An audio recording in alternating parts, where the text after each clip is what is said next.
have 4:30, Mr. President. I'm going to go ahead and call to order the May 27th meeting of the Board of Directors of the Costa Mesa Sanitary District to order, and invite everyone to stand and salute the flag in remembrance of our fallen heroes.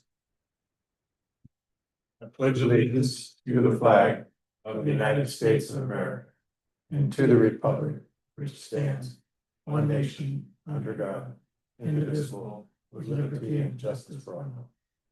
Vice President Uten.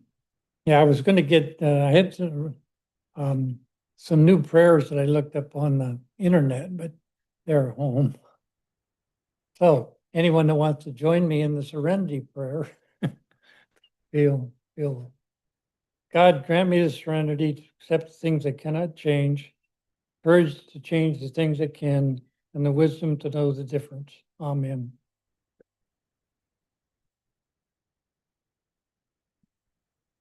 Good old consistent Bob Uten. Madam Clerk, the roll call, please. Thank you. Director Nicole Wiltshire. Here. Vice Secretary Arlene Schaefer. Secretary Arthur Perry. Here. Vice President Robert Uten. Here. President Mike Schaefer. Here, and our best wishes to Vice Secretary Schaefer, who is under the weather this evening, so excused from the meeting. Any late communications? No, sir. No ceremonial matters this evening. Public comments, anyone in the audience wishing to speak on items not on the agenda but within the purview of the district? We have one. Good evening, ma'am. Good evening. For the record, Julie Beretta, CRNR.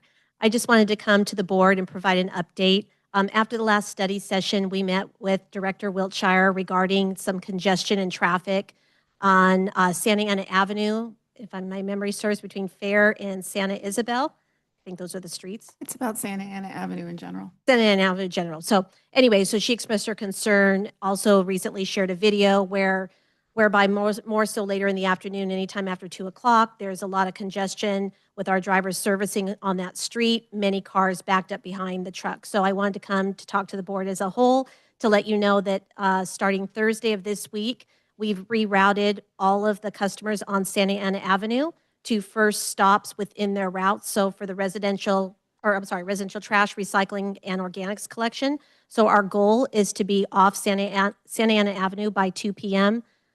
Really, we're trying for noon, but with that buffer, depending on traffic delays with disposal locations. But obviously, we also agree that even for the stress of the driver with people honking at him or trying to swerve around him, that it's just good for everybody on that street. So I just want to let you know that's starting Thursday of this week. Thank you very much. You're welcome. Thank you both for doing that. That helps a lot. Really does. Definitely.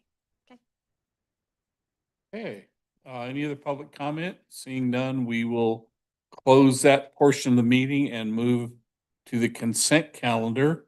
I will note that item 7 on the consent calendar has been pulled for separate discussion.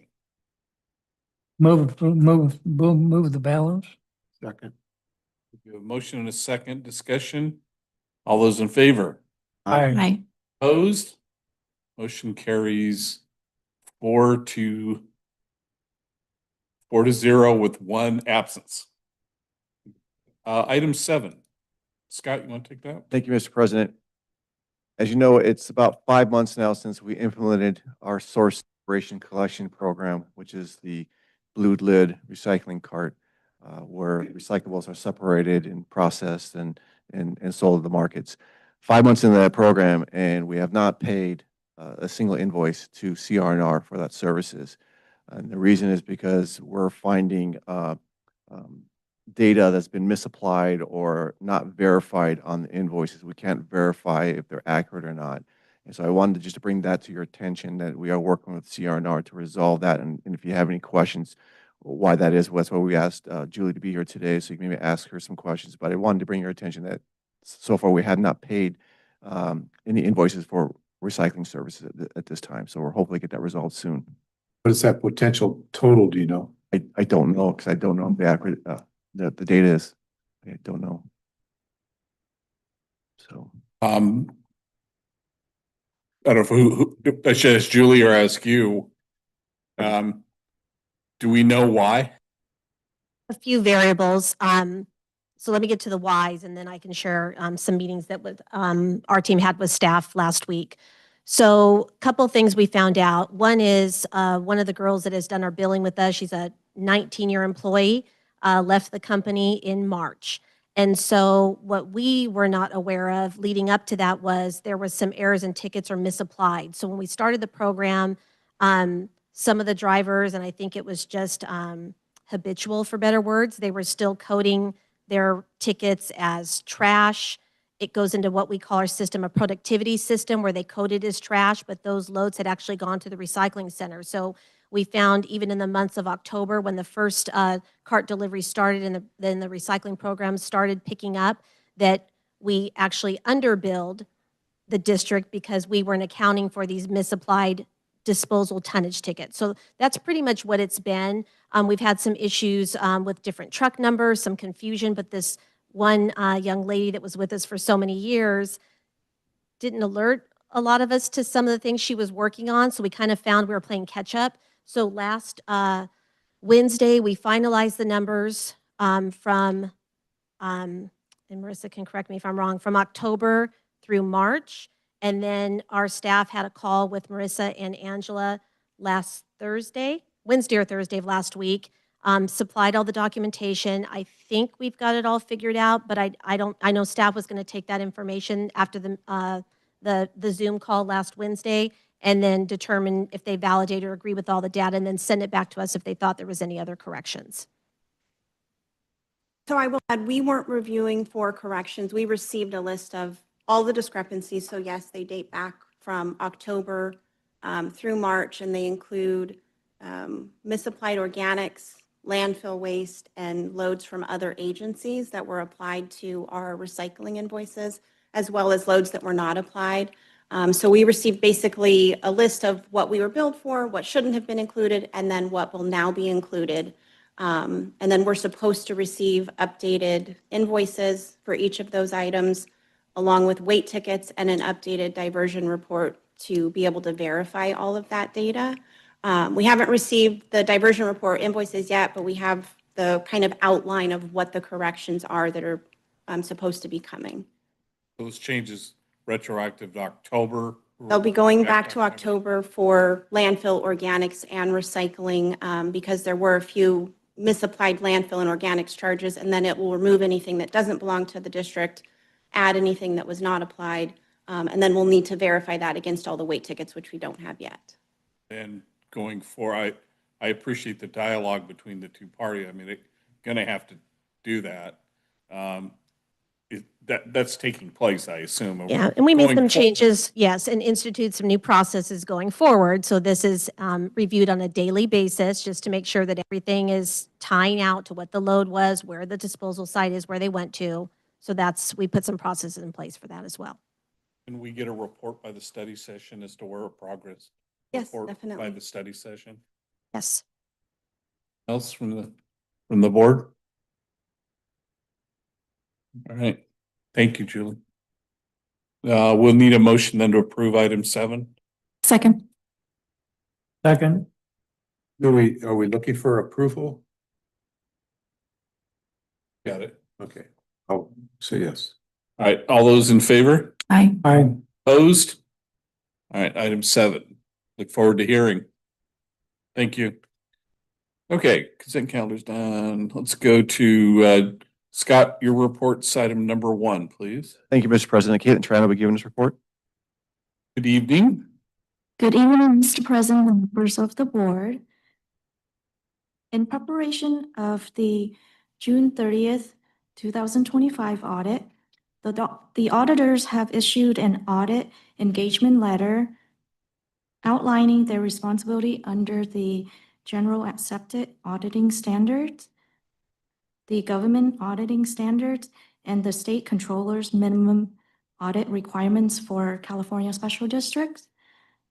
The preliminary audit is scheduled for June 10th, and the final audit is expected to take place early October of this year.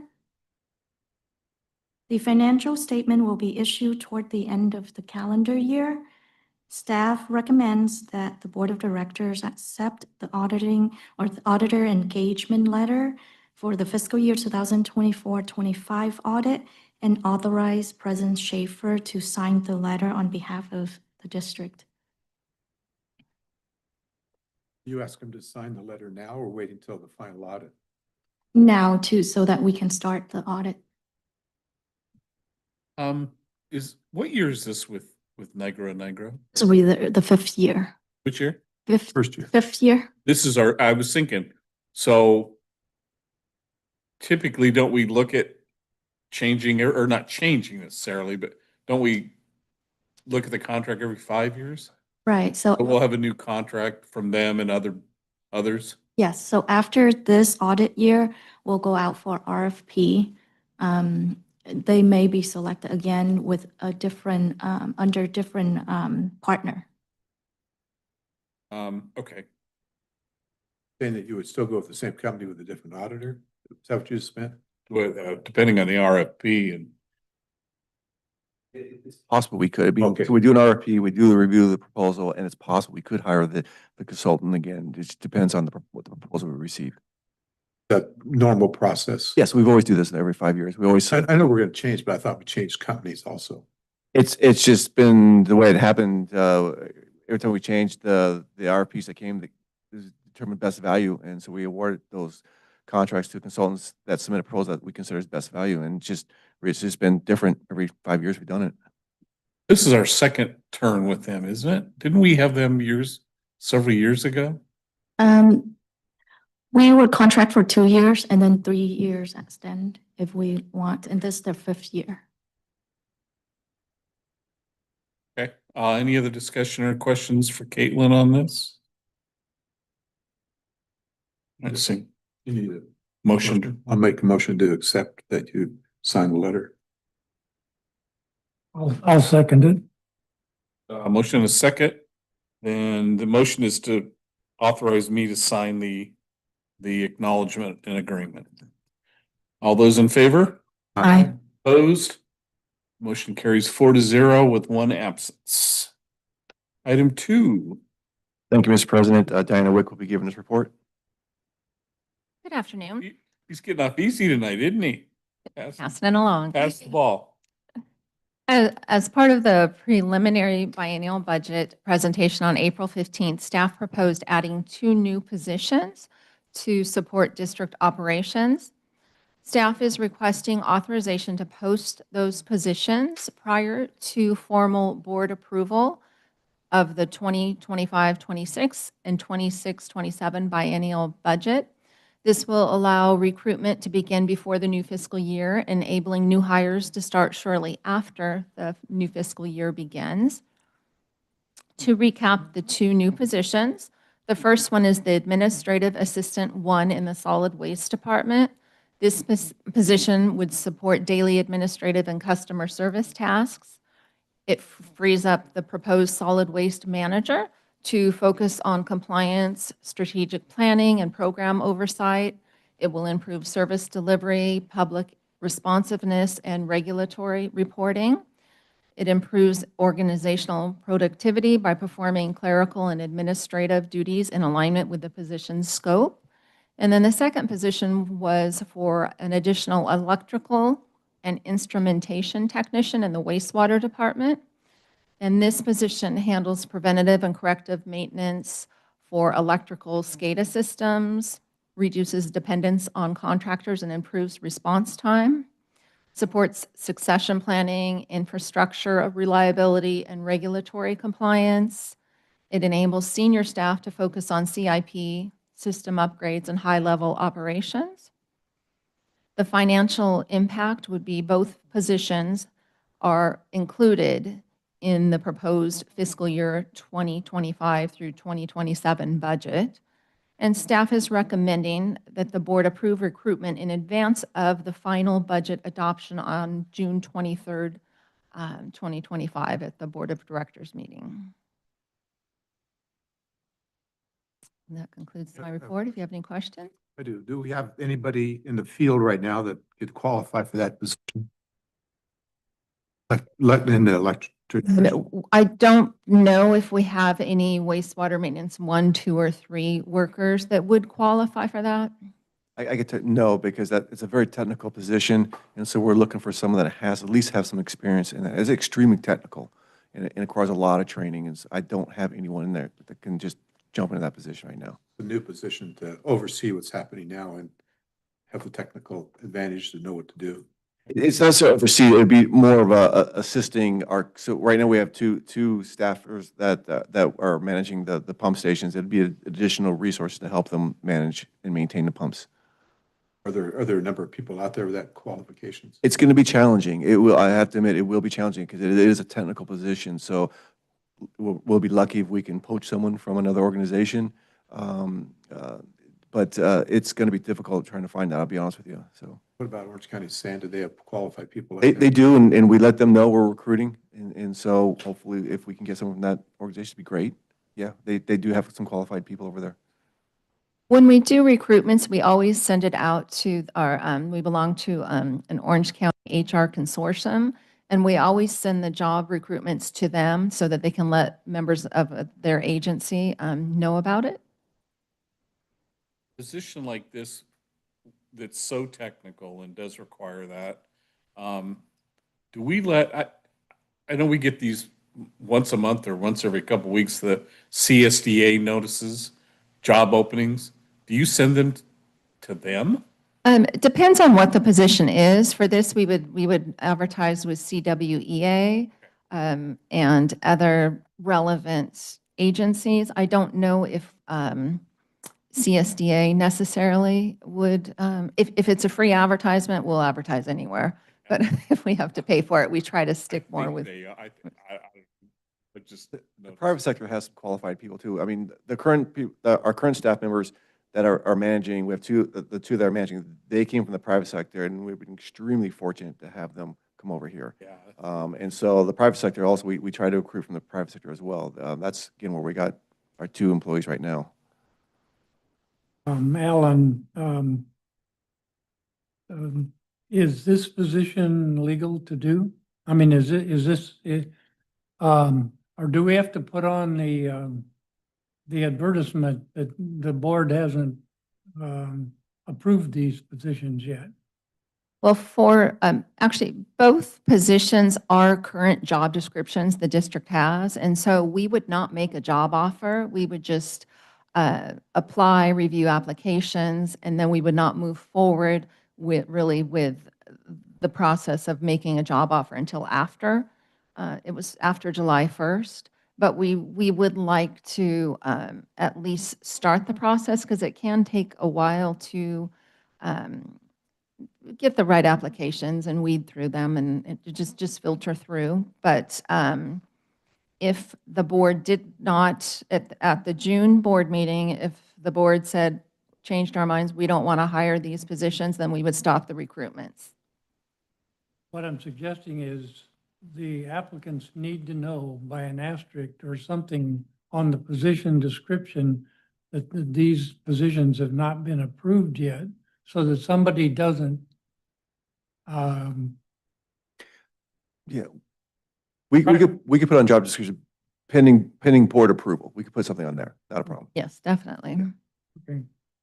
And there is another agency I'm watching right now that is recruiting for the electrical instrumentation technician position. And so I'm kind of keeping an eye on them to see what they get and then, go from there, as well as asking them, hopefully they'll participate on our interview panel for that position when we get to that point as well.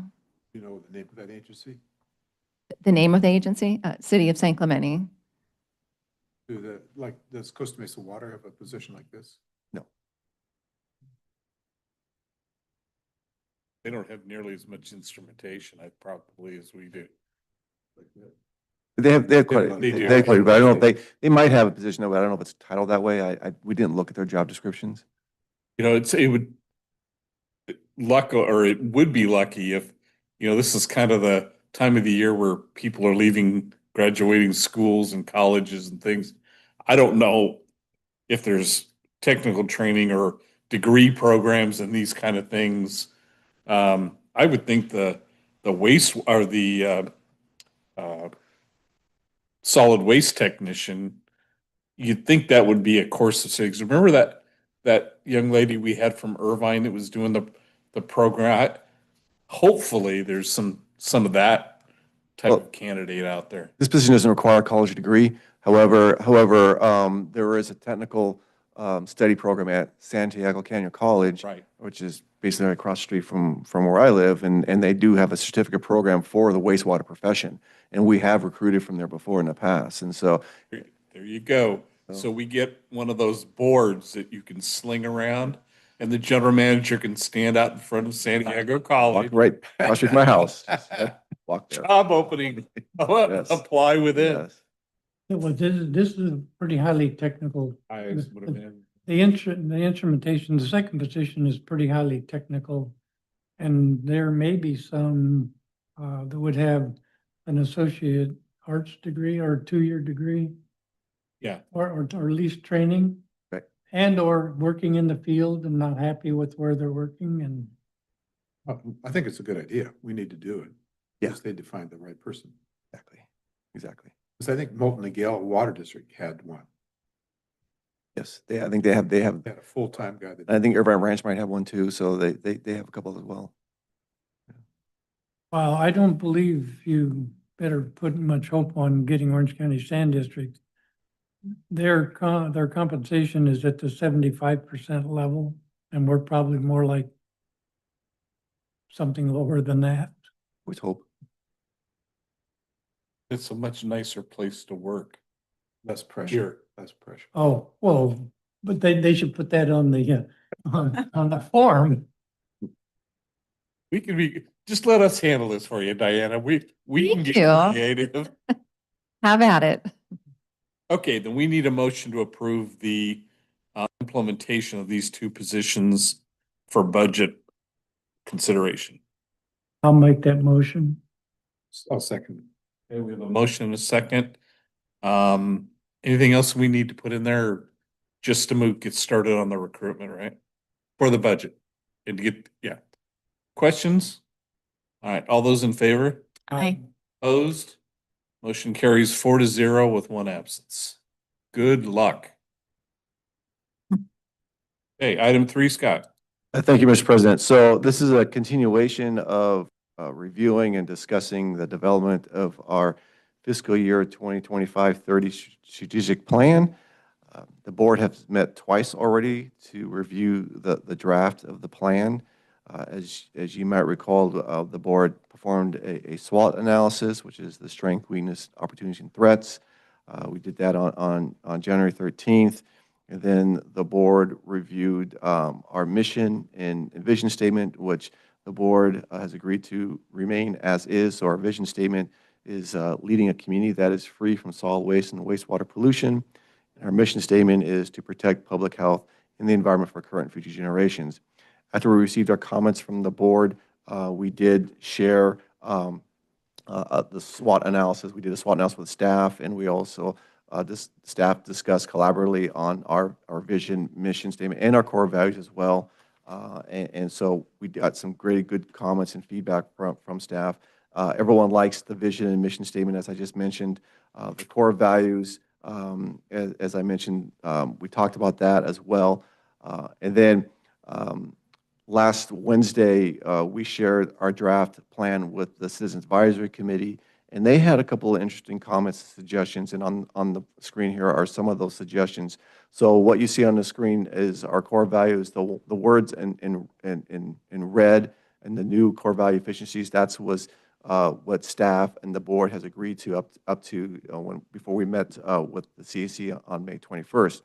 The words in the new core value C in blue are the Citizens Advisory Committee's suggestions. So for dedication, the core value dedication, they just suggested we add the word consistent services. And then the Citizens Advisory Committee suggested we add a new core value with sustainability. And so I shared this with the staff this morning at our all hands meeting, and that's why I asked the staff, well, what do you think about number 10, sustainable? Do you like it? And I think we all agreed we liked the core values, but we just wanted to tighten it up a little bit as how we defined it. And so that's why you see those cross-throughs, those strike-throughs in those letters. It was originally read as, we will consciously use resources responsibly, minimize waste, and support practices that protect the environment for current and future generations. And you see the strike-throughs, that's what staff's recommending. And so, and then if you go down to the next slide, a couple more slides, and then no changes here on the strategic elements except for one change. Go down to the next one, there, that one. So again, the Citizen Advisory Committee suggested we add the word accountability after human resources. So before I move forward, I'd like to get the board's feedback. Do you agree, disagree what the CAC and staff are suggesting for our core values and our strategic elements? Back to the core values. Number one, when I read this, I kept thinking we should be promoting. I almost like the word value better. I mean, a core value might be an action, but to me, this one is we value a healthy work and life balance. So if you value it, you're going to promote it anyway, I would think. I'm having trouble with that one. When I first read the sustainability, I'm okay with this, personally, with the sustainability part of it. I really appreciate what staff cut some of the redundancy, I think, out of it. And I think the struck out version is preferred by me. But I don't know. Well, you're the policymakers. If you want us to keep value and remove promote, we could do that. It's just, we just need direction from what the board wants. So I'd go with Mike's suggestion. Yeah.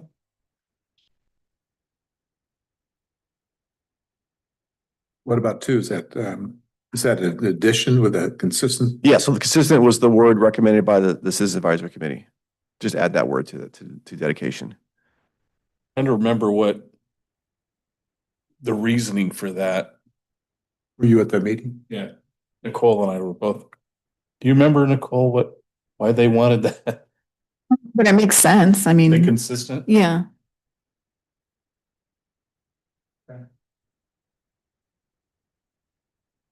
Comments on that? So, okay. If not, I'll move on. And then lastly, I did want to share, so we also shared with the Citizen Advisory Committee our objectives and our tasks and along the timelines to complete the next 5 years. And so we looked at all of the elements, and there was just one additional objective and task that the Citizen Advisory Committee wanted us to consider, and that was in the solid waste element. The Citizen Advisory Committee really believe strongly that we should have a dedicated person or someone responsible for customer service. They felt that there needs to be someone available all the time in case they cannot find resolves or satisfaction with CR&R, then they can come to us to try to resolve their issues. We did mention that the board is considering the administrative assistant position for solid waste that would address that issue, but they feel very confident that something should be in the plan to keep us focused on ensuring that we have someone dedicated to provide customer service in the solid waste side. And they also suggested that we start collecting more data as far as the type of service we're receiving and how fast we respond to that services. So these are the proposed, this is the proposed amendment to this element. Again, originally it was to hire a dedicated person, but after sharing this with staff this morning, they suggested remove hire and just say provide a dedicated person. So that's why you see the difference in the blue and the strike through. So again, I'm looking for feedback from the board. Do you agree with this objective or not? It's again, you're the policymakers. We're seeking direction. I would agree if that person was here every day of the week. Yes. That responsibility, because it comes every day. That is the plan, except for the Fridays. Every other Friday we're closed, and then on the Fridays we have appointments only. So that'd be the one day that person would work from home, but 4 days out of the week that person would be here. What about, you mean every other Friday? Or Yes. just- Yes. They would be here every. No, every other Friday they'd work from home, but Monday through Thursday they'd be here. So it's just a good recruitment tool. It's a good work-life balance that allow someone, at least that person, that position, to work from home twice a month, So basically. they get in contact with, people get in contact. We have a new phone system, or Zoom, we're now have a Zoom phones. It's Zoom, like the Zoom meetings. It's actually a Zoom phone. So we get phones from on our cell phones from our desktop phones. We get that now. So that's how they would get the information, and we can transfer calls from our cell phones. That person has to be there to accept those calls? Yes, yes. So they can do that from home.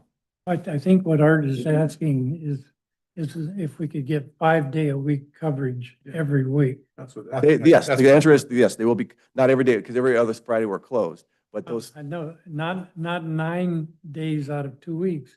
He's asking for, he's asking for 10 days out of 2 But weeks. they're not open on that one. we're not open that Friday, so I can't have one person come in and work on Oh, that okay. Friday. But that's, see, Oh. 9 days, Oh, that's right. yeah, because every other week. But yes, they would be covered. To address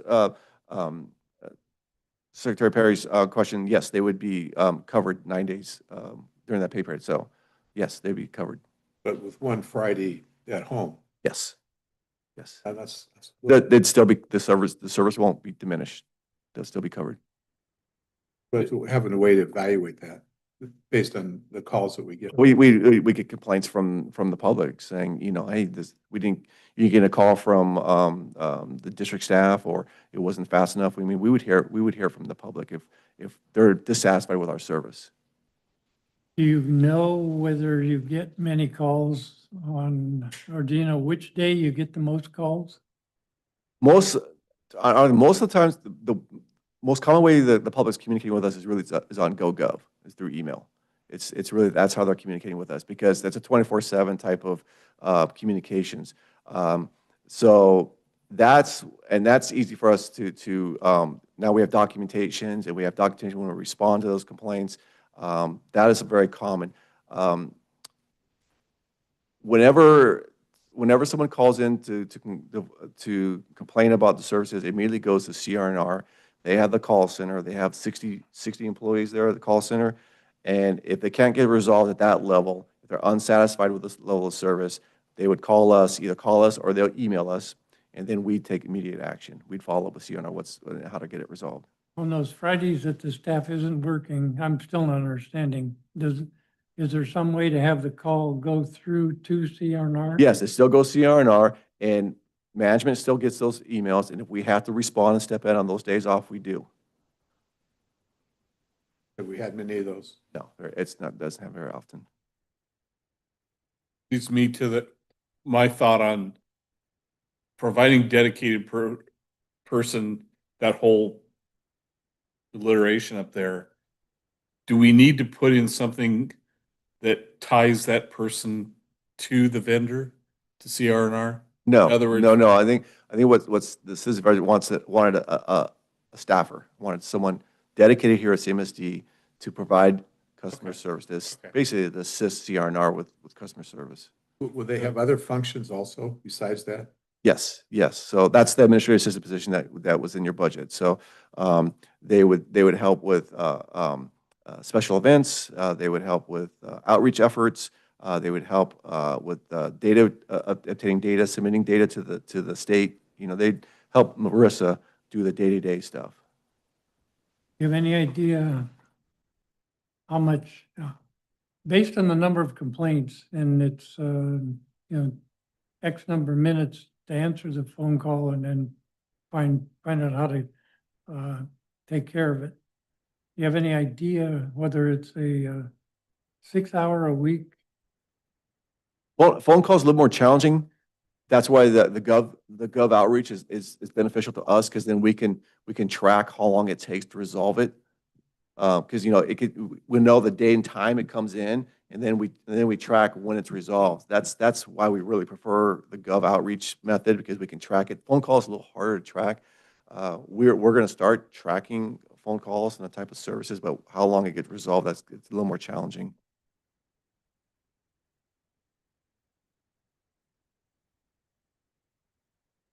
That was the only change. So, yeah, so there was no other comment suggestion from the board. Then really the next step is for approval, and we will take we'll bring this back in June for approval.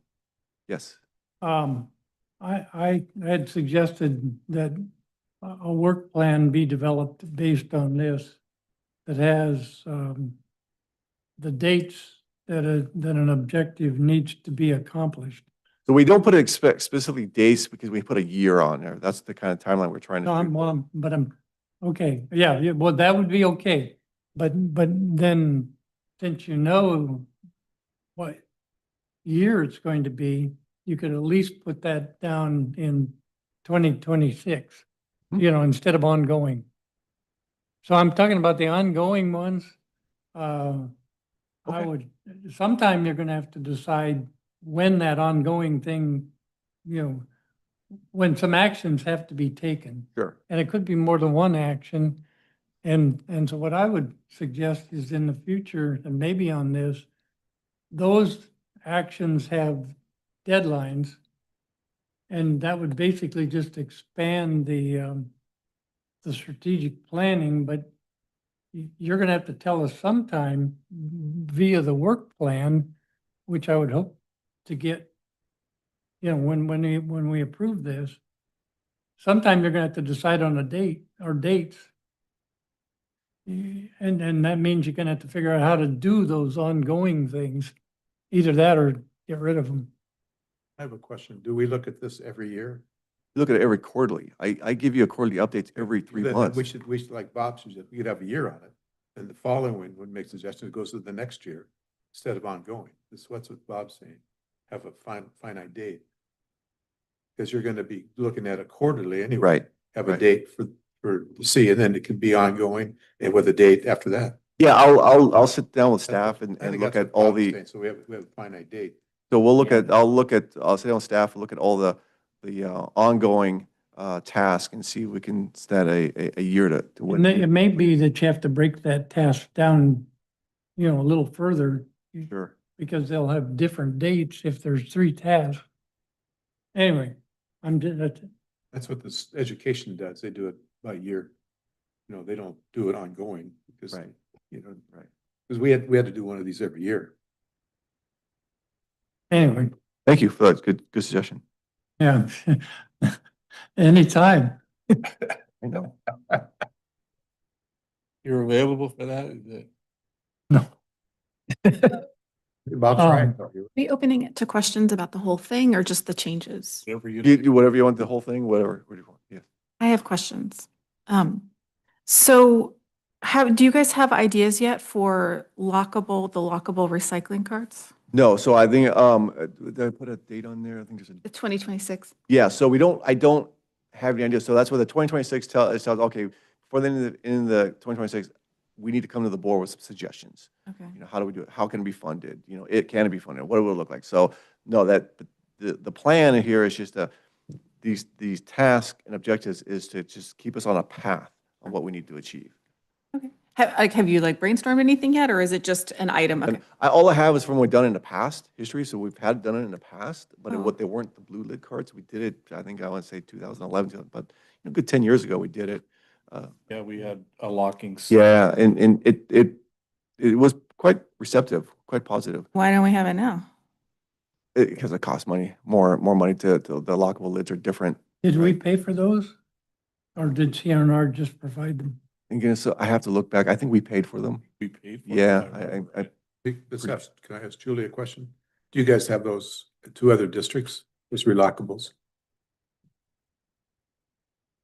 We don't have any cities that we serve. They're commonly used, usually they use them a lot in the San Gabriel Valley for bears. It's a similar container that we get from the companies. Toter makes them, the other company, and they're for the bears. And you see them on the news, right? I think it's Altadena, Monrovia, wherever they come down, and then very common in Colorado, and some of the other states. So that's really what it is. It's a anti-bear locking mechanism, but they're quite costly. It's the cost so if it comes to the manufacturer, and maybe we could brainstorm, we haven't talked about this yet, so maybe we could brainstorm on manufacturing something once we get the cart delivered, that we could do something different that would be more cost effective. But we got a quote, I can't remember, we bid on an RFP.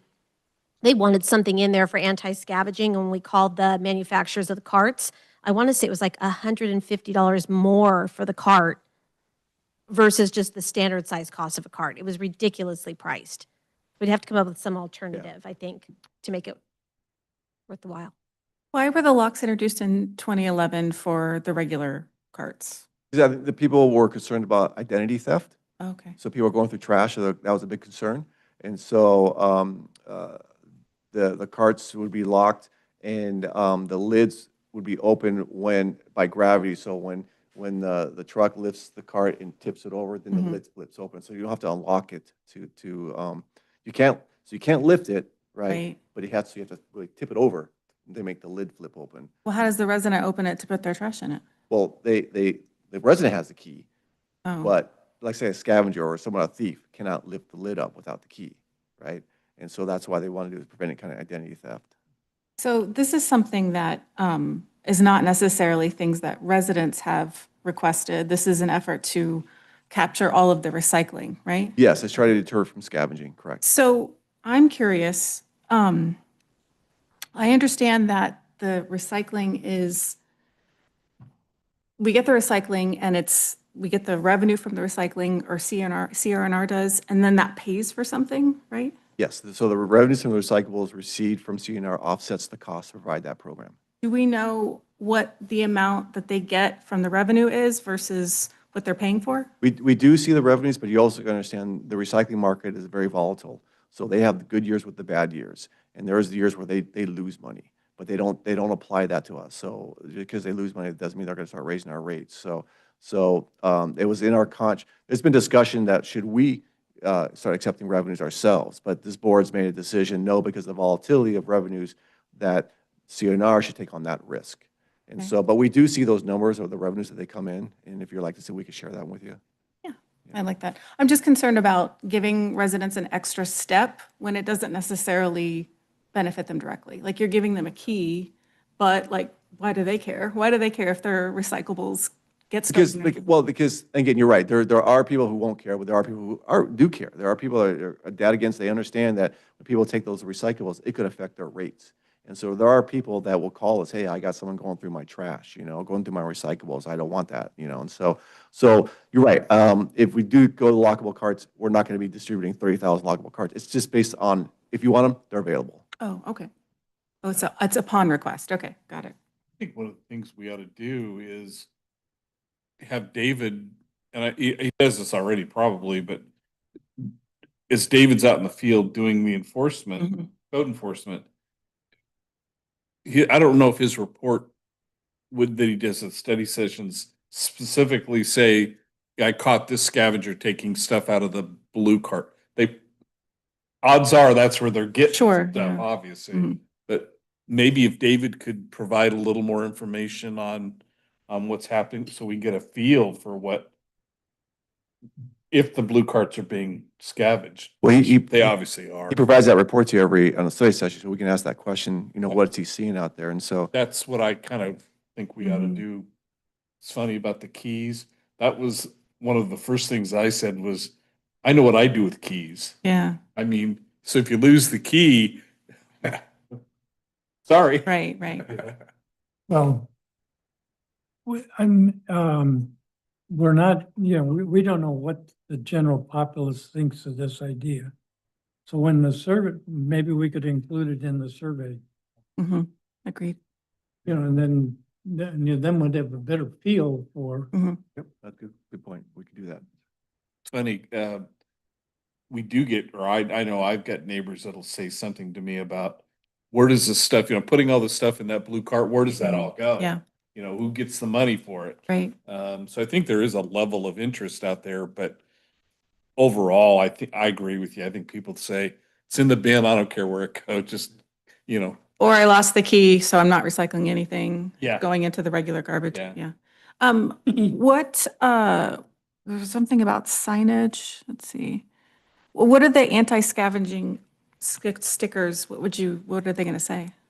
They would say it's illegal to remove recyclables, because a lot of times David would approach people removing, and they say, I didn't know that. Mm, And so you put a sticker on a cart, well, it's right there. And it's going to be in Spanish and in English. Sure, So they can't make that argument anymore. right. Are You might wanna are they put- on there now? What's that? No, we don't have anything right there now. So that's something we're considering. We'll bring a draft to the board, see what you like, and we can make those available. I like to see the fines on that sticker so that people know like what the Yes. consequences are for. yeah, absolutely. or just say, we're going to tow your car. Well, I think we want to be careful about vulnerable populations who are scavenging. I mean, obviously, that's why they're out there. Julie, does anybody, any other district have a problem like this? Or suggestions? Has a problem with scavenging. So I will add, with my former waste employer, we did the same thing. We had stickers made and it didn't have the fine amount, but it did cite, because that was the same comment saying, well, I didn't know it was against the law to scavenge recycling. The city's still going to get credit. We actually had someone say that the city or the district would still get credit from the state, because when you go to recycle, they ask you, where do you live? Where did the recycling come from? So if they were to go to OCC and say Costa Mesa, the district or the city still gets diversion credit, but it's the bigger issue, as Scott mentioned, is we use those costs to help offset our operational costs, because our cost per ton, I believe it's $15 or $16, 14 something, yeah. right? Versus $60, $80 for disposal and processing. So it's a lot less because we're using that money to offset. But yes, there are other cities with my past employer that they had stickers made. And again, they were at the city, or they could, for the most part, going to the city, or they could come to the district and pick up a sticker and put it on their can. But it also helped them validate it with the citation, because the cities were getting some pushback on writing the citation and whether or not that was legal they could do it, because there was no warning given. So I like the idea of the fine. The only downside to that is the code will not change, but the fine amount may. So now you might have an amount that's printed that you might adjust with your fees over time. That would be the only downside to, I think, seeing is putting the amount on there, is then you have a sticker that's outdated. But it does happen. A lot of cities, some cities have done it. But the maximum fine, Like the potential the maximum. carpool sign, you could, minimum Right. fine is $320. But that is not uncommon, and we would not have a problem if a sticker was made and it was put on our carts. We would have no problem with that. I did have a resident say to me as she was walking by, she wanted to know, who are these people putting stickers all over my? I said, did you read the sticker? This might be a solution that's way bigger, obviously, but we have one person for code enforcement, right? That's to cover the whole city. I mean, is there any option to hire another person to cover that? Sure. I mean, we could. We didn't put it in the budget. We didn't think it was necessary. Oh, It's- he covers 1/5 of the city at a time. Well, if they're doing it every day, I mean, Yeah. I'd have to tell you though, for many years, it was only a part-timer. And so we just made our code enforcement full-time, I think, in the last 2 years. mm. So it's our first full, so he's been full-time just for a couple of years. And that's it has made a big difference. What about temporary employees to curb it like for a while, just so that the scavengers are aware that there's more people out, and so we don't need to necessarily have one on the entire year, just enough to make sure that the scavengers are Sure, concerned. we can do that. It's a cost associated with that. We can hire a consultant. There are contractors out there that do code enforcement activities. We can hire someone out on a part-time basis. If the board wants, we can come back and bring what that cost is again, but we didn't budget that, so just have to caution you on that. And if you want to go in that direction, we'll just have to move some money around. But if that's the direction the board wants, we can look into that. Well, I don't know what the costs are putting locks on thousands of carts versus hiring someone Sure. part-time, temporary to enforce the code. Good point. Just an idea. Yeah, good point. Okay, anything else you need from us on this? So we'll be back on June 23rd with Adoption, yes. Have a busy June meeting. But the Madam Clerk shaking your head in the positive. It depends on what they do. Yeah, it's true. Okay, let's move to the engineer's report then. Good Mr. Parker. evening. Yeah, good evening, Honorable Board. How are you this evening? I'm going to be asking you to receive and file my monthly report. I have just a couple items to point out. Eldon Force Main redundancy, it's item number 7 on the first page. We've submitted copies of the drawings to the city and the fairgrounds. And I'm in the process of meeting and setting up meetings with them to review the designs and go over impacts to their facilities and their city streets. The Mendoza 349 project, item 10 on the first page of my report. I'll discuss that further under the next, not the next item, couple items from now. And the last thing I want to say is item number 16. We have a sewer that crosses Newport Boulevard down Industrial Way. It's almost towards Hoag Memorial Hospital, down at the very southerly end of our service area. It's an old ductile sewer that we tried to reline a year or so ago, and we failed at relining it because it was so fragile. So we elected to leave it alone. We cored a 6-inch hole in the tuberculosis, I'll call it, the rust and corrosion and calcium that's built up on the thing. And we've been using it that way. I plan to move that project forward, and we're going to probably do either a pipe bursting or some way we've got to get across Newport Boulevard. So that's a project that'll be forthcoming this next fiscal year. That concludes my report. Are there any questions I can answer or anything that I can? What was that number of that project? Was that 515? Yes, Project 515. That's I'll call that Project 515 to catch all for NASCO grade 4s and NASCO grade 5 projects, 5 being the worst of 1 to 5 scale. And a lot of times there's projects that are 10,000, 20,000, 100,000 we can do out of that. And we will do one, probably end up doing one project this next year to do that major project across Newport Boulevard. Do you know how many grade 5s we have right now? Don't know off the top of my head. We've got several out there. I don't know that I have a list that's handy to me, but we're about ready to start our next 10-year CCTV, and then I'll have an updated list at the end of that CCTV program. That's our goal, is to get those done right away. Yes. If possible. Yes, sir. I'm gonna ask this, and if it's the wrong time, tell me. Scott, in your memo last week about this paving issue with the city of Costa Mesa. I figured that's where you were gonna do it, so, okay, then I'll wait. Item 2, Mark. Okay.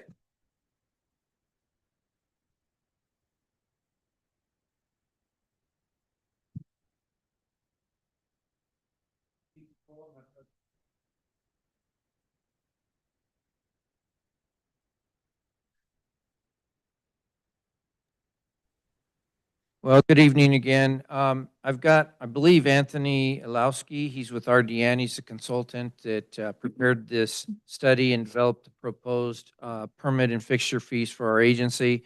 I believe he's online. While I'll be giving this presentation, it'll be a higher level than what he provided in that very technical presentation that if you recall him providing you back, I don't know, was it 4 weeks ago, maybe? Anyway, let's get started. Anthony will be here to answer any technical questions at the end of the presentation, but let's go ahead and get started. Next slide. Just to give you a refresher, as you know, the district commissioned a study to determine our permit and fixture fees. We looked at both permit and the connection fees. And basically the report that was attached to the board agenda item, it's got all the detail you want. I'm not going to go into every little thing tonight, but I'm happy to answer any questions. And if I can't answer them, I've got the expert on the line who will do that for us. We did take this information to our Community Advisory Committee, and the permit fees are the same no matter what option is selected tonight. What changes is the fixture fee rates. I'll talk more about that in a subsequent slide, but one of the things that the CAC suggested is that we go with alternative 1. I will say counter to that, we also sent the report to the Building Industry of Southern California Incorporated, their Orange County chapter. You'll see I use BIAOC for Building Industry Association Orange County as just a shorthand. So when we go through this, if you see BIAOC, it means Building Industry of SoCal Incorporated Orange County chapter. They wanted us to go with option 2, and I'll talk about those 2 options tonight. In fact, the CAC wasn't privileged to, as a result of the BIAOC's comments, I worked with RDN and we developed a hybrid to get us from where we are today to where we need to be in 5 years. And I'll kind of cover that option. It's just a sub-option from item 1, and I'll go over that in a little more detail. RDN completed the report. I received it last Monday, and we developed this agenda item. And basically the point I want to make is that the recommended fees and the Stewart study report do meet our legal requirements, including the California Government Code 66016, 66013, and we comply with the Prop 26. And I can't remember, Alan, what was one of the two, remember we spoke last Thursday, I think you, Scott, and I talked about this. I believe it was one of those two provisions was what we talked about, wasn't it? Okay. I'm going to talk about 2 items tonight. Number 1 is permit fees, and that's basically costs that are associated with the engineering, the finance department, risk management, any labor and resources associated with the permitting program. For example, Robert, our engineering technician, he reviews the applications, he buttons them up, works with the customers. That's included in it. Things like when he gets a set of plans, he reviews that. He provides the owner with comments. He issues permits. He has an inspector go out. So all of those things are included in permit fees. And in your report, under the financial, in the board agenda, I should say, under financial review, there's a chart. And basically, I'm talking about these fees here on the first line. So basically, it's whatever our agency's costs are associated with permits. That's what a permit fee is.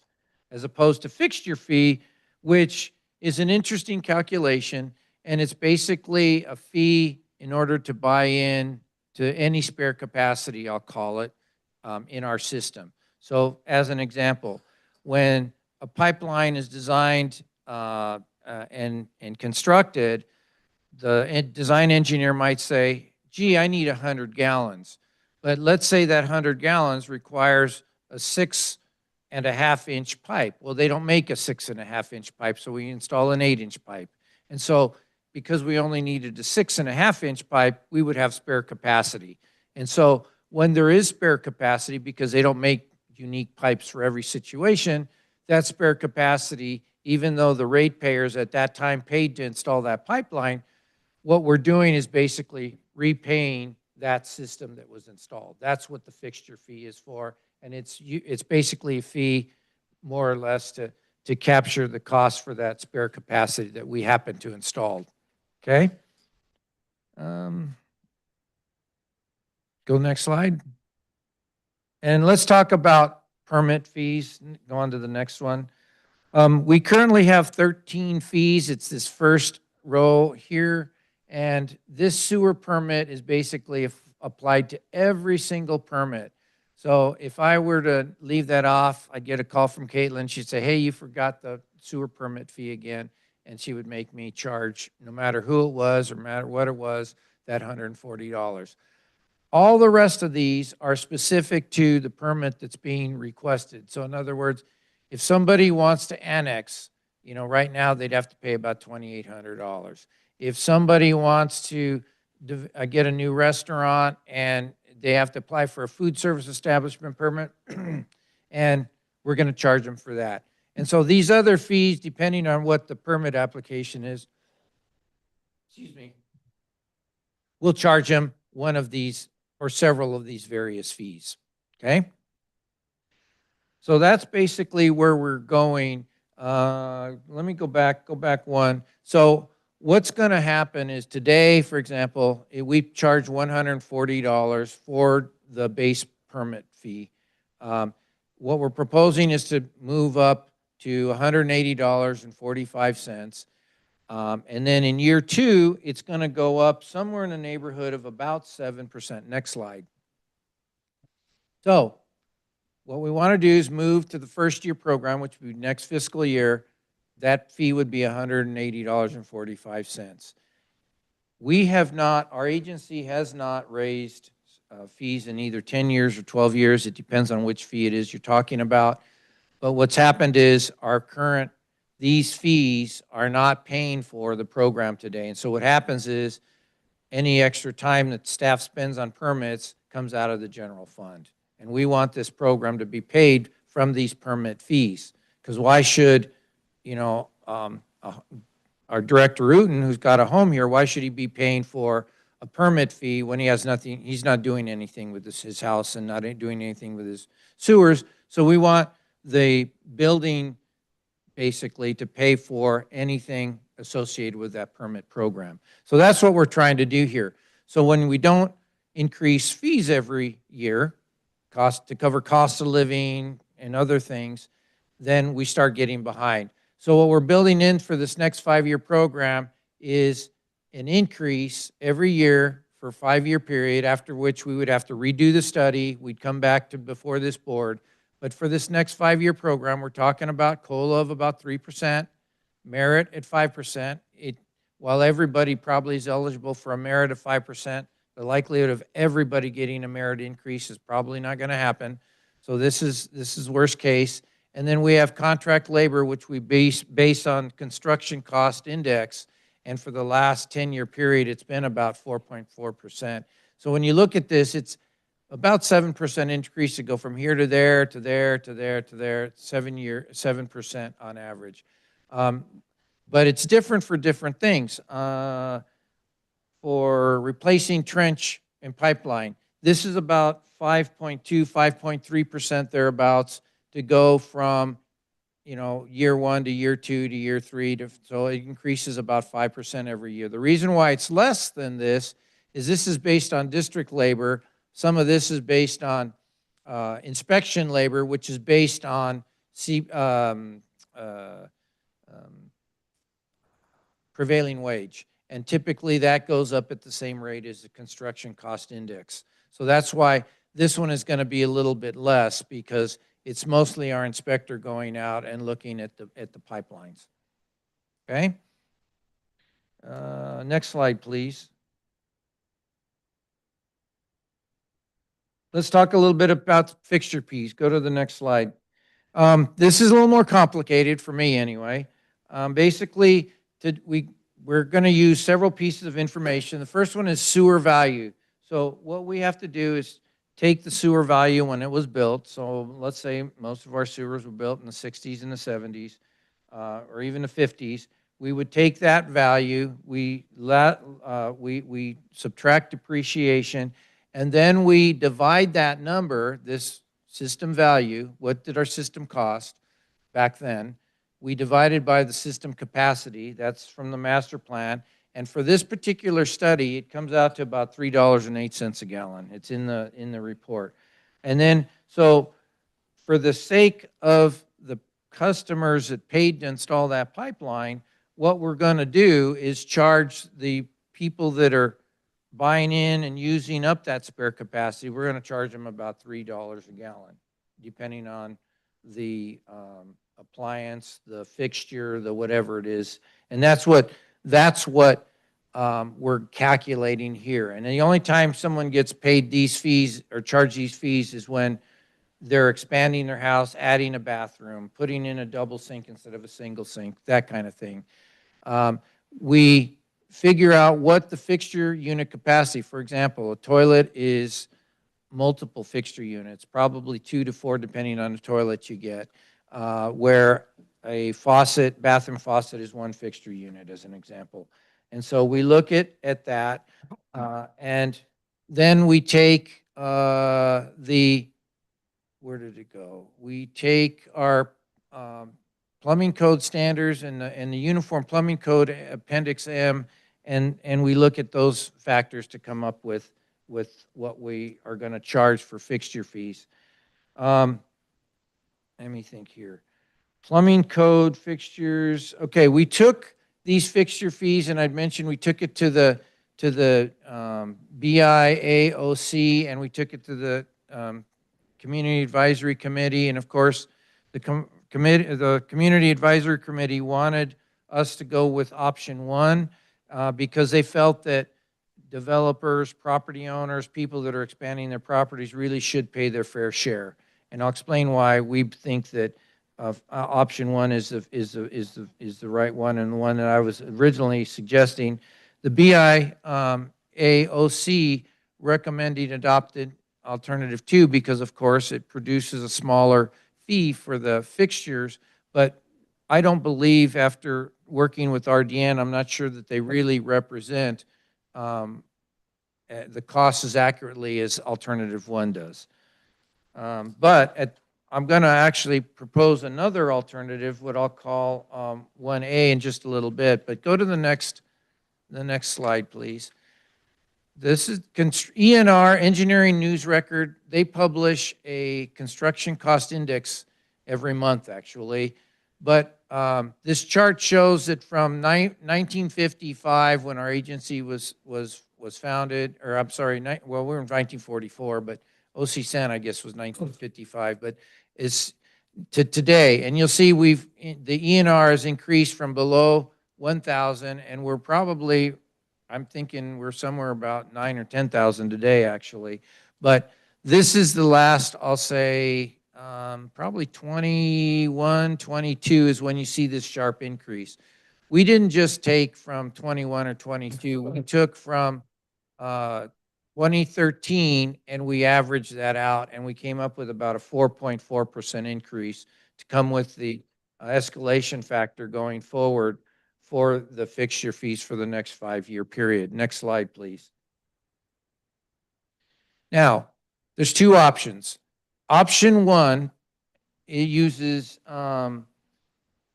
the water saving factors that are in the California plumbing code. There's a list of probabilities. A toilet is used this many times during the day. A faucet is used this, a drinking fountain is used that many times. So it looks at the likelihood that a drinking fountain is going to be used. How often is a bar sink in your patio going to be used, let's say on weekends, as opposed to every day like a toilet? So it takes in those probability that that fixture is going to be used on a daily basis and how often during that base. So when you look at the probability and likelihood that a fixture is going to be used and you put that per gallon cost, it's actually a lot. We should be charging a lot more than we are today. Option two is the way we've always been doing, and basically we say a toilet is this many fixture units, a faucet is that many fixture units, and basically it doesn't change throughout the day. Not any one fixture is used any more than another fixture throughout the day. It's all the same.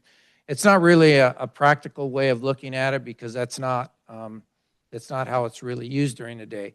And so if we continue to do it the way that we do, we would go from $34.50 to $44. I believe we've been underclaiming and obtaining fees from the developers, and we should really be charging more in the over $200 range, let's say, for a bathtub. Okay? Next slide, please. I'm not going to show you alternative one or alternative two because it's based on that previous chart. But what BIA, I will say, they were pretty opposed to us moving with alternative one. They recommended alternative two because if you look at it, it's going to be significantly less when they propose their developments. But that being said, what I am proposing to you, and it's a third option now, so I have an option one that is, let's move up and let's collect what we need to be collecting. There's an option two, which is we'll do it the old way and we'll collect what we've always collected, or option 2A. And what that is we'll start at today's rates are, and then in year one we'll bump it up linear until we get, in year 5, we would get to the rate that if you adopted option one,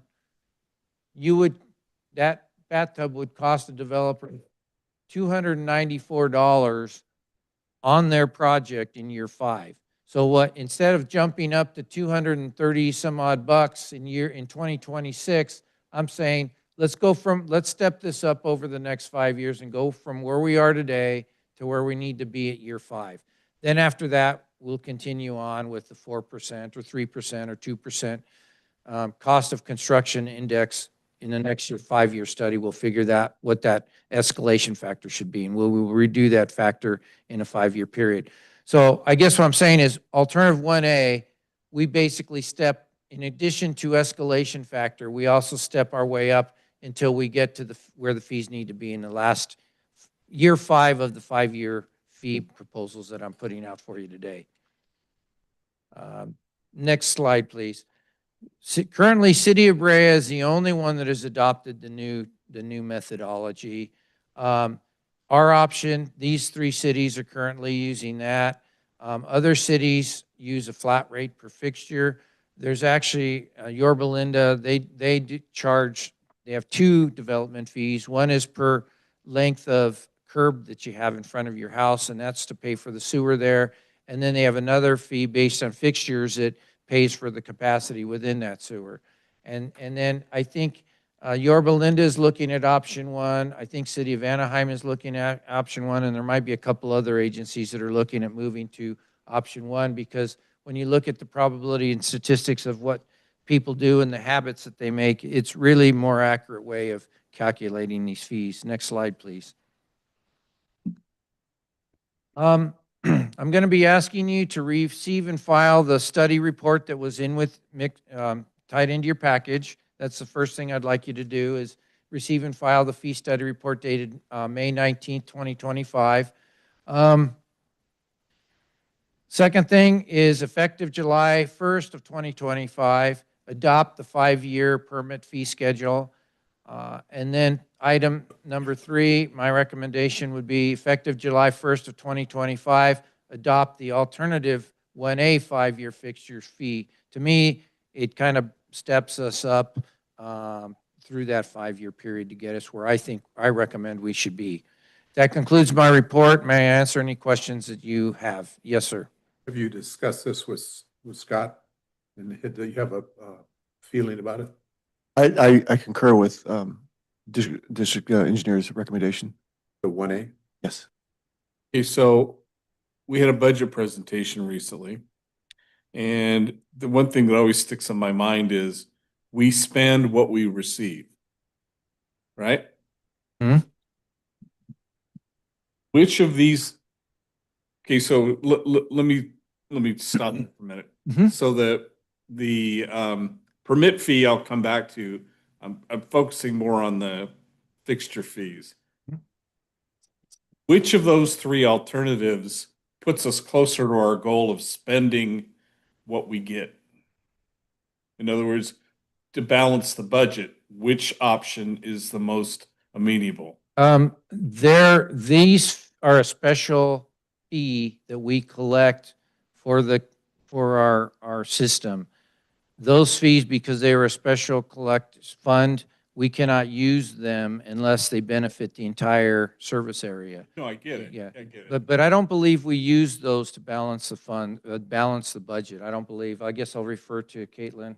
Well, but it's all part of the process. I mean, the money we bring in needs to equal the money we send out. Except this one, because it's in a special fund, sits in an account until there's a project that benefits the entire service area, and that's when we pull it out and use it for those types of projects. Like for example, if you wanted to, when we built, I'm assuming, and I believe that we used these special funds when we purchased the property to build the Hamer's Yard. Yeah. You know, that benefited the entire service area.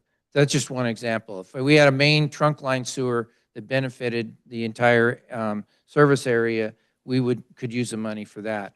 When I come up with projects, I'll run them by legal counsel, explain my thought process, and he'll tell me, hey, it's okay to use the special funds or it's not. The option or alternative 1A, is that developed as a reaction to what the BIAOC? Yes, say? I chatted with our general manager and I said, you know, it's to go from $34 to $200 seems like a big jump, you know. So I suggested it as an alternative because of the feedback we received from the BIAOC. I want to make them unhappy. Well, I'm just, Why? now let me, one more quick thing. And on the permit fee, you have the 5-year schedule, and essentially it's inflation was at 3% and the other numbers. Are we flexible enough that if we get into year 2 or 3 of that schedule and inflation goes back to 8 or 9%, we have the option of changing that? I mean, we're not locked into the 5 years period, are Oh, we? can you go we back adjust a those slide, numbers? Gina? Yeah, right there. Let me think. Which, No, no, keep going keep back. going, keep going back. Right there. Um, No, keep no, going. keep one more. Oh, you know what? We have to go all the way back. Here, keep, go right there. This permit fee and these fees here, you mean? That's it. Yeah. Okay. What I'm asking you to approve is this 5-year schedule. And if you approve this 5-year schedule, this is what I'm locked into. Now, this fee is based on the study work that RDN did, and they need to make sure that based on our time cards and all the things that we do, all the invoices, we can only collect what the program requires. And so so if inflation goes exceptionally high, we might want to revisit this, and then we can, bring RDN back in, maybe do a quick tune-up and bring something back to you. But if you approve this schedule, that's what I'm sort of locked into, unless something comes up and we have to, I have a feeling that if we approve this, we're done with it till 2030.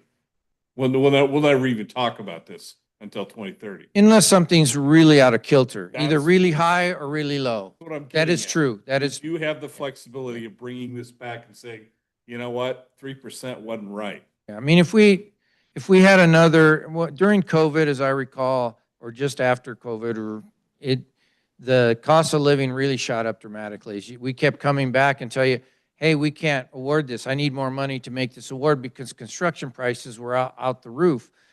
If that were to happen, yeah, we probably have to come back and chat with you.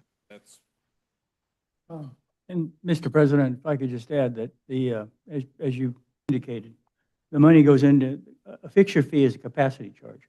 And as Mark has said, it's put into a fund, and Caitlin has to account for it every year. And you see that report every year of how did we spend the money? And developers can challenge you if you didn't spend it appropriately and things like that. So that's the fixture fees. On the other fees, as with all fees, you can bring it back for another hearing. A hearing like you're having tonight. And by the way, this will be followed up by an ordinance or a resolution to adopt the fees. This is just approving for budget purposes. You haven't adopted the fees tonight, but that would be a second step you take. the fact that this goes into a special fund or whatever you guys call it keeps us from having to do a 218 hearing on it. Yes, it's not a 218 fee. It has its own set of limitations and restrictions. Now, this is the permit fee schedule as opposed to the fixture fee schedule. They're both mixed in, but they're different fees. One table has permit, the other is fixture fees. As legal counsel suggested, the fixture fees, they're as they are gonna be as well. So we'd have to look at that. I guess I'm a little sensitive to this, to the second one, because I just had a shower cartridge replaced, right? Little cartridge that goes in your shower to make the handle keep the water regulated. And I look at these numbers, and that little cartridge cost me $300. Plus, it cost me $150 for the plumber to stand there and pop it out and put a new one in.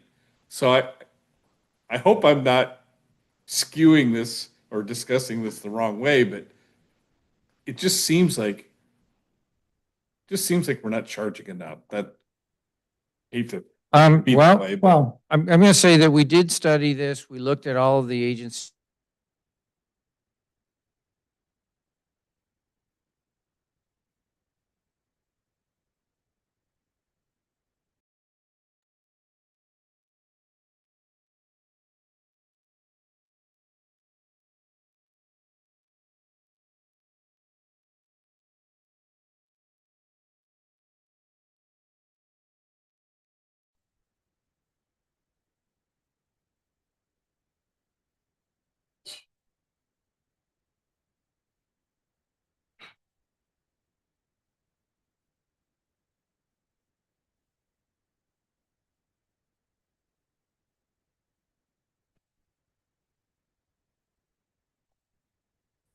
I have a question.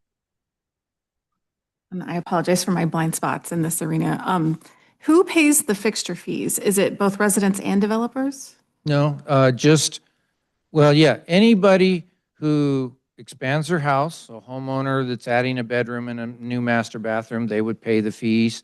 The developer who's tearing down a bunch of houses and putting in a subdivision, they would pay the fees. Basically, anybody who's doing work and touching the sewer systems would pay these fees. Do we know what the percentages of all the fees paid between people who are not developers and developers? I don't know that on the top of my head. I do not, but we can probably, I can work with, hopefully Robert this next week, because then he's gone on vacation for a couple weeks. But Anthony, do you know the answer to that question? Did Robert give us enough data to tell how many were residential customers and how many were commercial development and/or industrial users? No, I think that would even maybe be a finance question.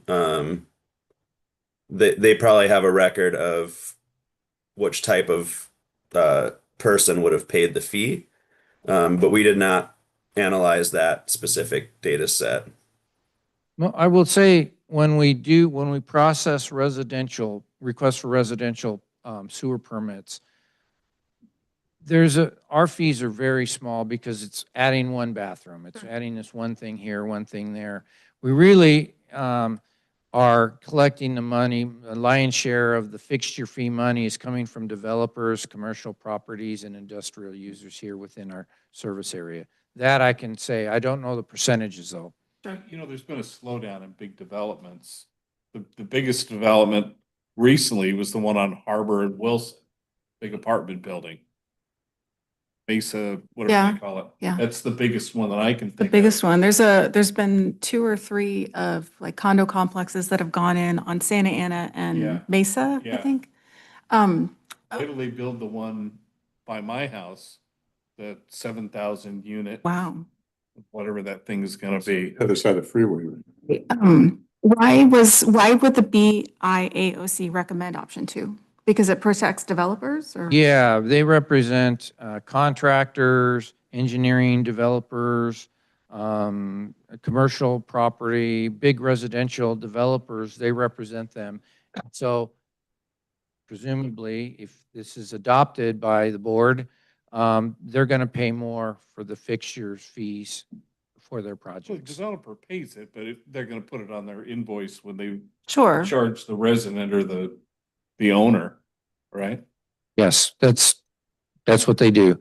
I will tell you, we get a lot of comments compared to Mesa Water, compared to OC Sanitation. When they look at our fee requirements and permits requirements, they're surprised how low ours are compared to a lot of the other agencies they're working with. Right.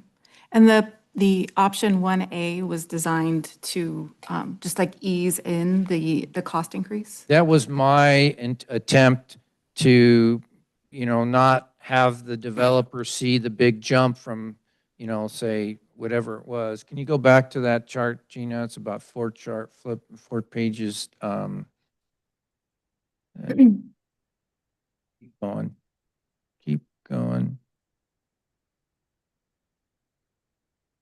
Yeah, keep going. Oh, go back then. Did I miss it? There. Nope. How'd I miss the fixture fee? The next one, yeah. Oh, there we go. So where we are, I guess I did it to because of the comments that we received from the BIAOC, because we're going from, let's just take the bathtub, just to make it easy, $34 to $236.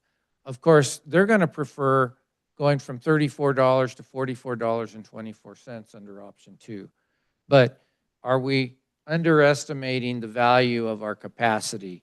As an example, what goes into the number is based on when we built the sewers, say 50s, 60s, and 70s, maybe even a little bit into the 80s, most of our sewers were built. if you looked at the report, it says our system based back then, the value to install the system was about $80 million. Today, that would probably be $1 billion to build. And I'm literally telling you it's a little over $1 billion if you look at today's dollars to install the same system. So even at $80 million, they're getting a deal because they're only having to pay back the customers that installed that sewer back in the 50s, 60s, 70s, and 80s, and even 90s. So, but you can choose option 1, you can choose option 2, or you can do the 1A. I just happened to propose a 1A as an alternative, nothing more. But I'm happy to implement any option the board prefers. Are there any downsides to 1A with us not getting that revenue immediately? Yeah, I mean, if it eases us in, but then we're not putting that extra money for the capacity into the special reserve fund. That's what, we're going to miss out on that. Right. Other questions? So you want 3 motions? Yes. So one would be receive and file the report. And I receive and file fee study report dated May 19th, 2025 would be one motion. I'll make that motion. I'll second. Discussion? All those in favor? Aye. Aye. Opposed? Motion carries 4-0 with 1 absence. Second motion would be effective July 1st, 2025, adopt the 5-year permit fee schedule, that's the fee that pays for our costs for the program. I'll make that motion. Second. Actually, board, you're actually approving it. You're not adopting it. You'll adopt it Oh, sorry. with the resolution or the ordinance that follows. Motion by Perry and second by Wiltshire. All those in favor? Aye. Opposed? Motion carries 4-0 with 1 absence. Okay, item number 3, effective, and I'm gonna, I guess, pose a question to you, sort of in a way. Effective July 1st, 2025, adopt the alternative, either 1A,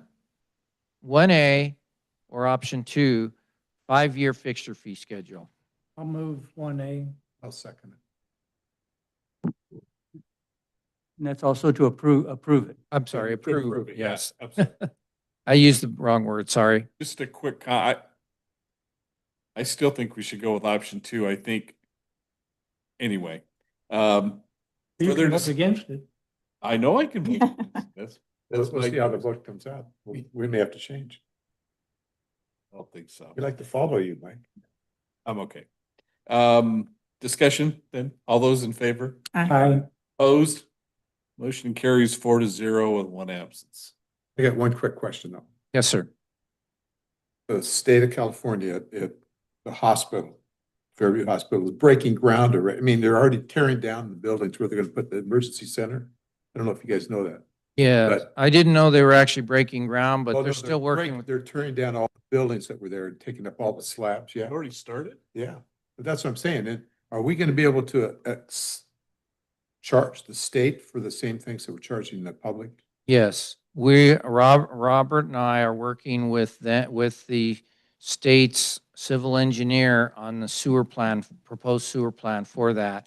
And they're gonna build so much mainline sewer, so much private sewer, and then all those connection fees. So we are working with them on that. We have not issued a permit yet, and they have not paid us yet, but I think they probably started Yeah, demolition. that's what they've done. The demolition's been going on. But we're working with them, and they've agreed they're going to pay permits for that work. Because it was I think they called it, I may not have this right, design build bid. The contractor's starting to demo the thing, even though they haven't completely finished the design. So, I just thought I'd let you know. Okay, one more item. yes, sir, go ahead.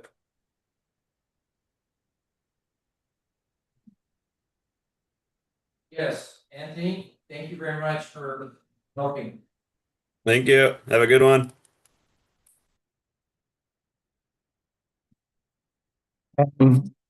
Yeah, easy. Yeah. The sanitary district has designed a sewer extension in Mendoza Avenue. And what we're doing is eliminating a single point of failure because we only have one force main. And so we developed a project to install a redundant force main. As part of that project, I'm extending the gravity sewer to basically almost eliminate the force main system, but still have two force mains so that if one breaks, we can go to the other one. Gravity sewers are because they're not under pressure, they don't likely break and spew sewage all over the place like a pressure pipe or a force main pipe would.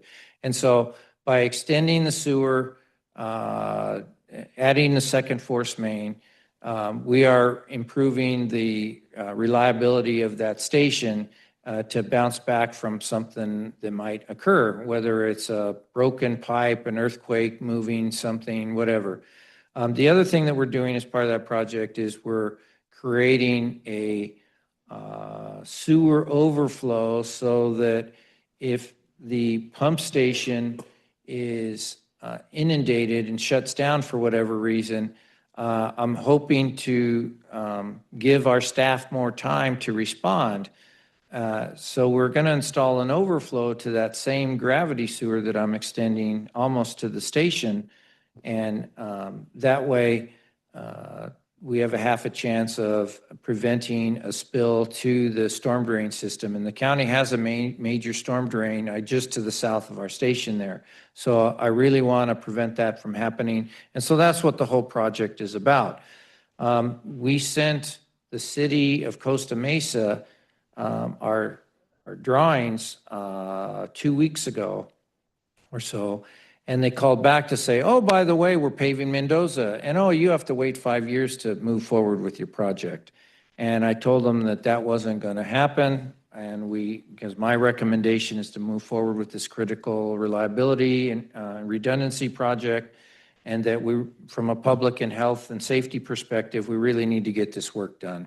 And so I asked them if they could postpone their roadway grind and cap, the repaving for, at that point in time, that Thursday that I met with the city was for about a 3-4 week period because I was thinking we might be able to informally bid just the portion in Mendoza. So the district's engineering consultant, RBH, and we worked out a design where we split the project into two, the sewer part to get the gravity sewer into the alleyway, and then the other part of the project to do all the station upgrades, the redundant force main, and tie the gravity sewer into the station. We would do that as a second project that will be bid, opened, and we'll probably start work this fall. But in order to meet the city's schedule, I am proposing to install about 120 feet of sewer. Gina, were you able to open the drawing? I don't know if it opened up or not. The project drawing that I gave you. It's either, there it is, right there. So what I want to build is this street right here is Mendoza. Baker would be off to the right. Now this manhole right there and that manhole right there are the same manhole. It's just this portion right here shows the portion that's in Mendoza. This portion right here shows how we get from Mendoza to our pump station that's located in the alleyway.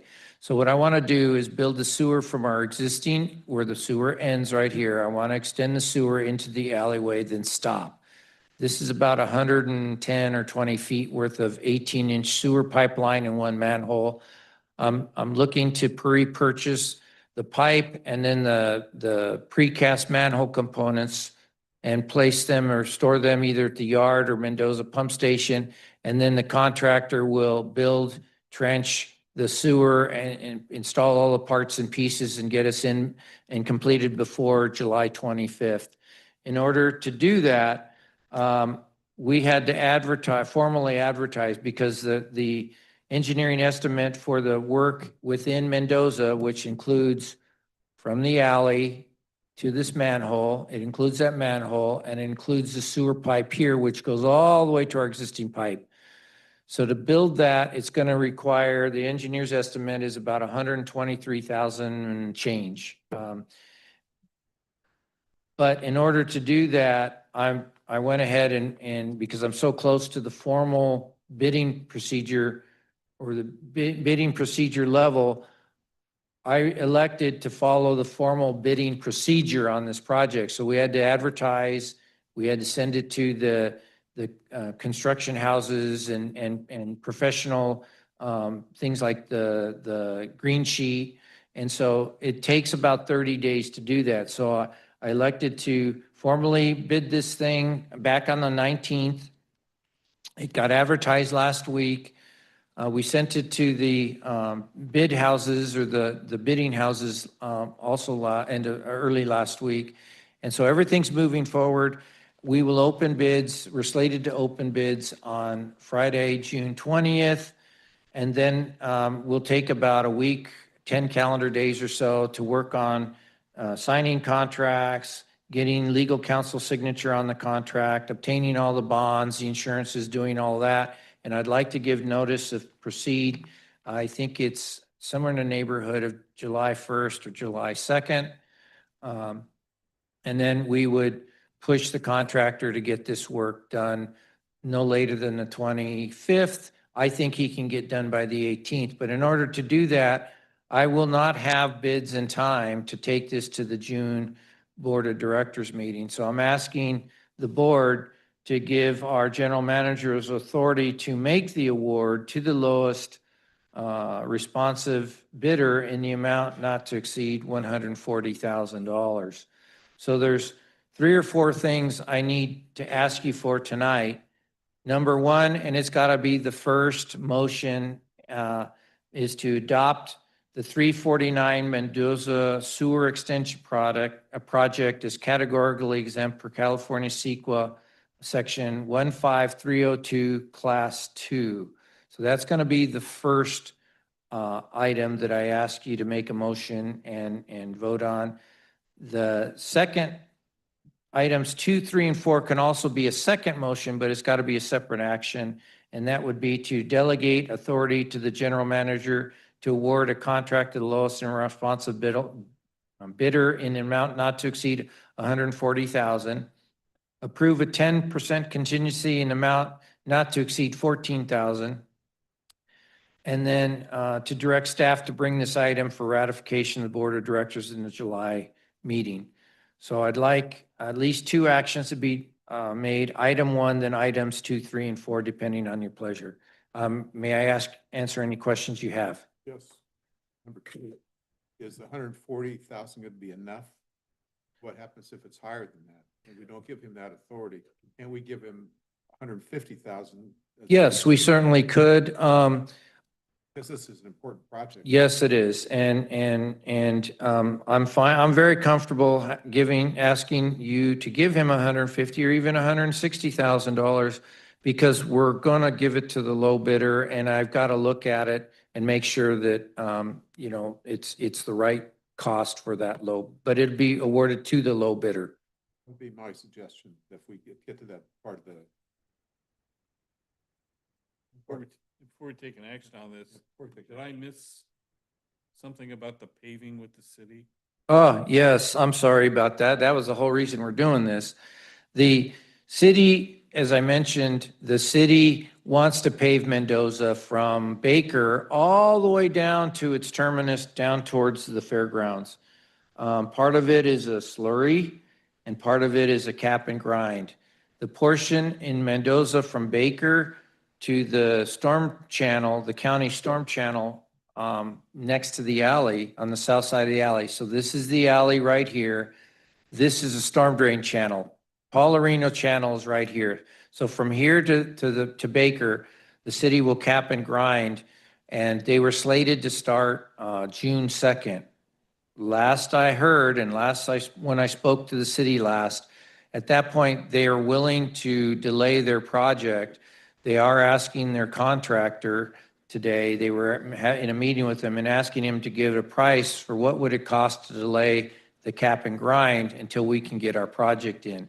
The city, if, depending on what that proposal is, I'll have to take a look at it, but if there is if there's a change order, we'll have to consider that because the city will make us pay for the, this change.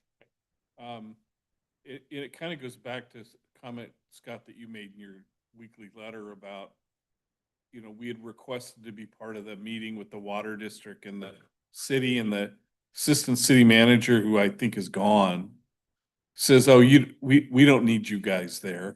Are you kidding me? This is exactly the thing that could have been prevented, Yeah, I will say that, I guess the assistant city manager, I was told and I've heard that, she has moved up and she is the acting city manager right now. Different as the city manager. Oh, is it? It's different. Oh, is it? Okay. This person's gone. She's been gone for a while, long time. The former assistant. Okay. Well, anyway, somebody's there. We can work with them. But I saw an email that suggested that maybe we should be coming to these meetings. So. Not important. We're not important enough. Well, it's not hurting my feelings that they, I know. I'm looking at it as sometimes things happen and this is a conflict and I'm doing my best to get our sewer in so they can pave so that we don't have to scarf up brand new pavement. Right in the middle of fair. Well, this will be done before the fair. Just barely, but it can be done, yeah. Anyway, all right. So then. I believe that's probably why the city does not want to do, now I know the reason they want, now I realize putting two and two together because they don't want to do the paving after the fair. Okay, so let's handle this with, first motion will be to declare CEQA exemption. Yes. I'll make that motion, adopt the 349 Mendoza Sewer Extension Project. I'll second it. Okay, discussion. All those in favor? Aye. Opposed? Motion carries 4-0 with one absence. And then a motion inclusive 2, 3, and 4, right? Yes. Make the motion for 2, 3, and 4, but not to exceed $160,000. And then an approved 10%, which would be $16,000. Second. Discussion. All those in favor? Aye. Opposed? That motion also carries 4-0 with one absence. Thank you very much. Thank you, Mr. Engineer. Appreciate it. Now, don't tell them what our total is. Don't tell the bidders what our max is. So they know, All but right. they have to bid against each other. Yeah, that's true. That under. Treasurer's report. Mr. Davis, good evening. Good evening. No items this evening, Mr. President. Thank you, sir. And I take it out of Alex. Yes, Mr. Burns had a conflict. He has to go to the Home Gardens Sanitary District Board meeting in Corona, which starts at 7:30. So he has to leave now. You should have left 45 minutes ago. Fine. Okay.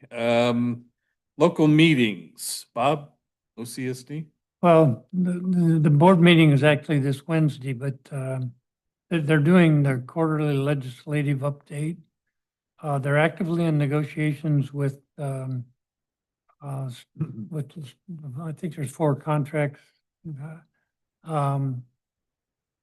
There is one major closed session item on a contractor suing the district for some construction differences.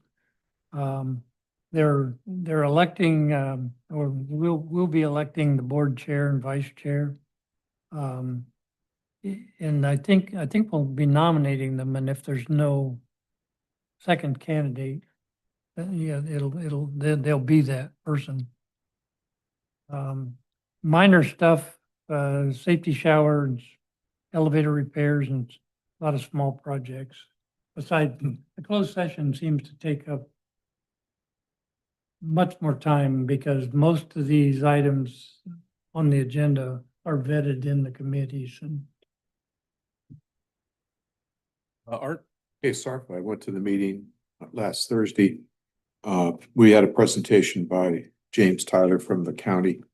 By 2027, they're going to be raising the spillway. It's going to be a lot narrower and smaller. Let's see. Reach 9 has been completed. A lot of projects have been completed at El Prado. Reach 5, the levee they had to raise it 1 to 4 feet because it was not high. The levee wasn't high enough to protect the agency. And they have no remaining purchase of properties. It's all been taken care of. I think one's under litigation, but it's all ready to go. See, they already raised beforehand. They had raised the dam 30 feet. Now they're going to be raising, I think, another 7 feet, I believe. The big thing now is the acquisition and utility relocation, because the utility companies don't want to pay the money to do it. They want the county to pay it, but the county says, no, we're not paying it. You have to do it. So that's what they're working on now. Let's see, then they talked about, let's see, the Westminster Channel. So right now, it's a future project. The Corps and Orange County Flood Control District will be working on it. It's a $1.2 billion project. Alan, he represents Fountain Valley too, doesn't he? So, but right now, Prado Dam was $3 billion. The insurance for 2023 for the people in the flood zone was $3,420,000. That's with 4,461 policies that they had to write. But that's the goal but they do have initial money given by the federal government to start the project and design it. So once they get that in, which they already got, it's going to be proceeding on. It's going to get done, but it's going to take a number of years to get done. So that's basically it. Good.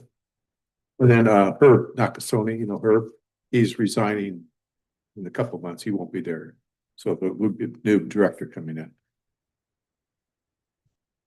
All right. Is Doc, I'll fill in for Arlene. Nothing really. I keep struggling with getting someone to be secretary of this organization. And I know one person that's not a problem. CSDA, I don't think there's anything to report. CSDA. SDRMA, we had a special board meeting 2 weeks ago, I think it was.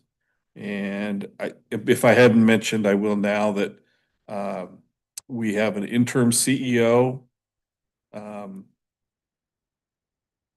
her name, I could see her face and her part of my senior. Anyway, we have our risk control manager's been elevated to temporary CEO, and we have a board meeting next week. So I'll be in Sacramento for a couple of days next week. And finally, with SDRMA, the ballot has been approved for the 4 director seats that are open. The candidate, and we'll be voting on this as a district mid-June. And I don't know if they're going to do it on Member Plus or if they're going to. Did they say they're going to do it on Member Plus? Okay. The candidates are Steve Rutgers from the Kern Mosquito and Vector Control District, Tom Wright, who's an incumbent from the Clovis Veterans Memorial District. The board president of the Costa Mesa Sanitary District has been approved to run. That would be me.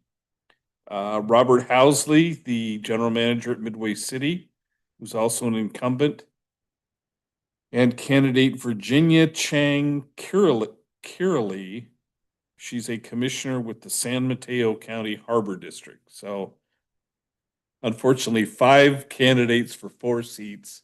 So we have to go through with the election. And that's all I have. OCOG meeting, just a quick report on OCOG because the EV vehicle action from the Air Quality Management District has been continuing to come up at every OCOG meeting. So OCOG is sending a letter of protest to the AQMD over their actions that they're proposing, the two proposals. I'll keep you posted on that. All right, any other meetings, anybody? Yeah, I went to the ahead. Costa Mesa City Council. They cover a lot of things. They recognized a lot of high school sports programs. We viewed some B-roll for a program designed to bring retail to Costa Mesa. They presented their trap and release program for stray cats. We talked about the fire hazard severity zones in Costa Mesa and the City of Costa Mesa Consolidated Housing Plan. Did they promote the fire chief to temporary? That hadn't been done. I think that's their plan. They had done that before, remember? He was the intern before, when she was for. Okay. All right. I just did my meetings in writing. I give those to them. Okay. No old business or new business, oral communications and director comments. Just wanted to make one quick comment, and Bob, for you, and then guess for staff, I talked to a resident lady who lives around the corner from me, and they are selling their house, right? And they live on, I think it's Alabama, maybe Florida, one of the streets that backs up to OCSD. Alabama. Alabama's the last street. Yeah. So they sold their house or started escrow, and the proposed buyer walked around the neighborhood door to door and asked if anybody noticed any smells coming across the river. And almost in fact, every resident that they talked to said, no, it's no big deal, except for one. One says, yeah, we had about a 10-minute incident not too long ago where it really smelled bad. Guess what they did? They pulled out of the escrow. So I don't know. I see the OCSD truck in the neighborhood almost every night. They check the, so I don't know if we need to take any action or if we need to have, and kind of hearkening back to the Katrina Foley incident with the calling me so late at night, then me waking you up like I had to do. But nothing, I mean, I'm going to get more of my neighbors mentioning to me, and I'll let you guys know, but it's been an issue. Well, quarterly, Orange County Sand District publishes a report on odors. And when people stop calling them, then, then they meet their goals. And so I'll send you the report. And my suspicion is it's abysmally underreported. I live Undercalled Orange County Sand District. I live a half a block from these people, basically. And I don't smell, I don't have a good olfactory system, but I don't smell, I used to know many of the Alabama neighbors on a first name basis. well, you're a popular guy. I mean, you No. I was a good person to be able to talk to them. That Orange County Sand District sends a truck out there, they're there every night. Every single night I see the little guy in his truck. Yeah, we used to have a former public health officer follow up with every single call. And that was important to the residents. And it was important to the Orange County Sand District to understand how to get control of the odors from that plant. They've spent billions trying to do that. I would advise you and tell your wife that when they're having the third glass of wine, to start calling that, call them. It's the only way they'll take the action. I appreciate you saying that. If You they better not only be if there's a drinking smell. three glass. I can't afford. No, three. call them when there's odors. I mean, Alabama Street's trapped because there are 4 or 5 big sewers, three of which come in the Orange County Sand District, Plant 1. And Orange County Sand District works very hard, spends a ton of money trying to mitigate odors. The truck loading station is right across the street, I know. and they try their damnedest to mitigate odors, and they're not always successful. Sewer plant, what do you expect? So, okay, anything else from anybody? Staff, anybody? Bob? We had realtors in Huntington Beach tell the residents that the domed digesters were observatory. Well, they're observing something. Staff, anything? All right, then we are adjourned to the study session.